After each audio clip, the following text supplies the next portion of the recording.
আমরা আসছিলাম 3 বছর আগে, 3 বছর পর তখন আসছি এখানে পানি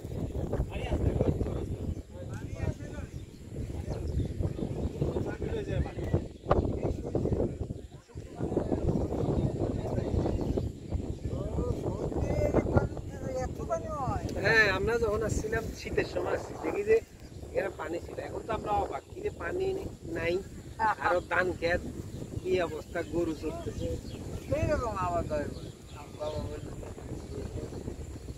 এই অসুস্থ আমার বেরিয়ে যায়।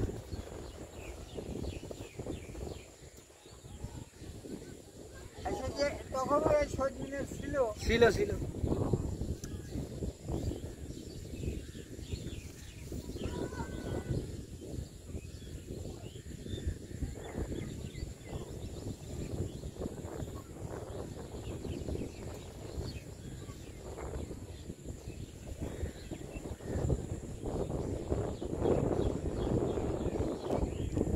দেখতে পাচ্ছেন বন্ধুরা, এটা নানিয়ার চর। এটা যে এখন পানি নাই, এখানে নদীর মাঝখানে চর দেখে গেছে। যে এখানে গরুর পাল ধরে